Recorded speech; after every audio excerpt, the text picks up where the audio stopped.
As a Southern Indian, Hindi is an absolute alien language. There is a situation for a lot of people in many Indian states. However, Sanskrit is a language that exists and is part of the language and culture in every corner of India. The reason why the people of much of southern India can't understand Hindi is because Hindi is so Arabized and Urduized. The original Hindi language was Sanskritized, and that is a language that is easily understandable to many people or most people in much of southern India.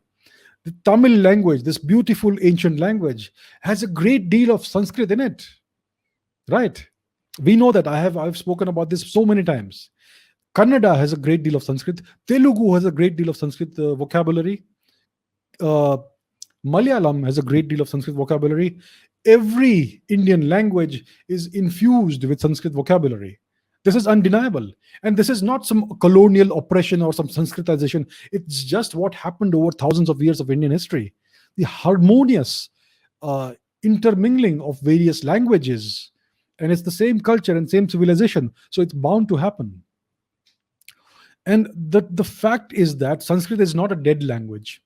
You know, people tell you Sanskrit is a dead language. No, it's not. Latin is a dead language. Sanskrit is a living, breathing language. Let me illustrate this. The truth is that Sanskrit is part of every Indian language, even today. It's part of the vocabulary. And when you replace mundane words with Sanskrit words, it actually elevates the language, it elevates the discourse. So let me give you an example. Let's say I say a sentence in Hindi. आज सुबह मैंने एक आज सुबह मैंने एक सफेद कुत्ता देखा. Today morning I saw a white dog. आज सुबह मैंने एक सफेद कुत्ता देखा. Now let's say I replace certain words with Sanskrit, with better Sanskrit terms. Then I can say आज प्रातः मैंने एक श्वेत श्वान देखा. So it doesn't break the language. You still understand what I'm saying. It elevates the quality of the discourse. It elevates the language.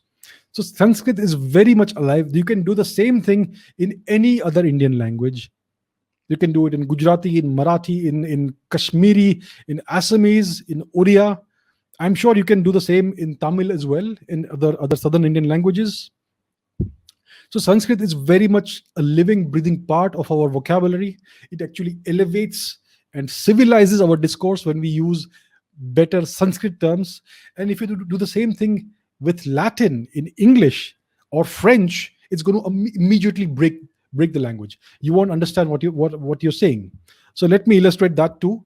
If I may be permitted to do that, let me go to Google Translate. Hang on. So let me translate from English to Latin: morning, white, and dog. I'll translate to Latin. So morning is mane, white is album, and dog is canis. So can I say that today, mane, I saw an album canis? You won't understand what I'm saying. It completely destroys the language. It's no longer a coherent speech. The same thing happens in French. If you use these words in French, the French word for morning is matin, white is blanc, and dog is chien. If you use these three words instead of that, it breaks the language. You have no idea what the person is saying. That's why Latin is a dead language. You can't do the same thing with Latin that you can do with Sanskrit.